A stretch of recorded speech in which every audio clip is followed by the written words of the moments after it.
Seconds, c'est donc une histoire, ma foi, très classique de voyage dans le temps.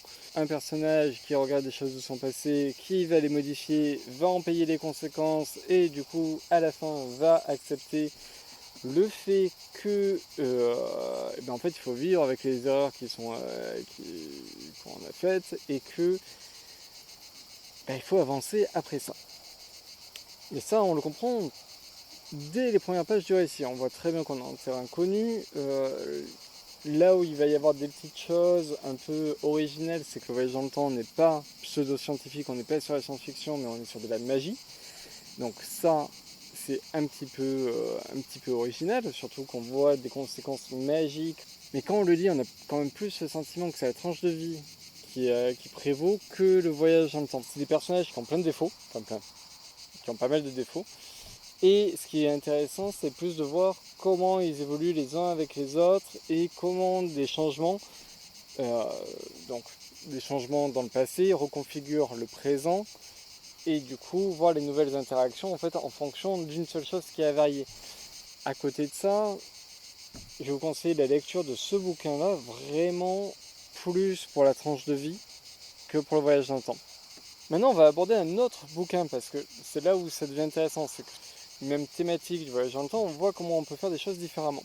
Là, en fait, on a un pitch de base qui va être très différent. En fait, on va suivre une histoire de mafieux, puisque on a deux syndicats du crime qui s'affrontent, le syndicat et l'union.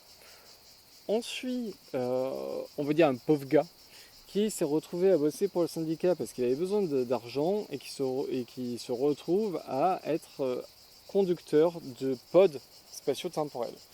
Le voyage dans le temps est interdit, donc c'est la mafia qui utilise encore des pods de manière illégale. Tout le monde n'arrive pas à conduire des pods, donc c'est un poste un peu pas du tout prisé, mais rares sont les personnes qui arrivent à tenir le coup en fait d'enchaîner des voyages dans le temps comme ça. Ils décident de voler un pod pour s'enfuir. Les choses vont mal se passer, comme on s'en doute, puisque c'est une histoire de mafieux, et c'est là où ça va devenir intéressant, c'est qu'on va suivre plusieurs timelines à la fois, et Tatsuo qui se retrouve à bosser pour l'un de ces syndicats, mais à l'époque où il bosse pour le syndicat, c'est le syndicat qui est le plus fort, c'est le syndicat qui domine, on va dire, le marché. Mais à d'autres époques, ça va être l'Union. Donc et à d'autres époques, ça va être le FBI. Donc on a cette notion-là dans le récit d'une sorte de guerre des gangs, oui, on va dire guerre des gangs de toute façon, qui se joue à différentes époques avec différents gagnants à différents moments. Et lui qui doit naviguer dans tout ça.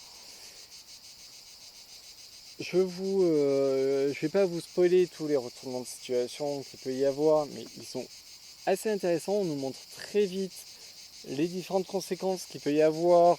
Bref, tout ça est posé dès le début avec le chef du syndicat qui va poser un truc qui est très cool en disant on ne peut pas changer le temps. Tout ce qui s'est passé, tout ce qui va se passer, c'est déjà passé. Le temps est immuable. Et quand il pose la question de comment tu peux être sûr de ça, sa réponse avec une efficacité absolument géniale, c'est tu crois vraiment qu'on serait dans un monde aussi merdique si le voyage dans le temps pouvait changer quelque chose. C'est parfait. Je trouve que comme explication, même si ça n'a rien de scientifique, ça marche très bien. Donc, quelque part, on sait que oui, tout ce qu'on va lire est forcément écrit à l'avance. Peut-être que les règles vont changer durant la série. Franchement, j'espère que ce ne sera pas le cas, parce que du coup, j'aime beaucoup cette idée, même si la personne a conscience qu'elle ne change pas le cours de l'histoire, ça peut changer le cours de sa vie à elle. Time Before Time va reposer sur la même utilisation du voyage dans le temps que Paper Girls, sur cette question du suivre plusieurs timelines à la fois et voir comment ça interagit, en fait, comment des interactions, on va dire à temps réel, ça n'a pas de sens, mais à temps réel, à différents moments dans le temps. Alors que sur Seconds, on est vraiment sur du développement de personnages quant au fait de faire des choix différents. Bref, ce sera une vidéo très courte, c'était vraiment juste cette thématique-là que je trouvais intéressante à mettre en parallèle de voir comment sur un même concept, on peut faire des choses qui n'ont absolument rien à voir. Voilà, je vous encourage à lire les deux sont très chouettes.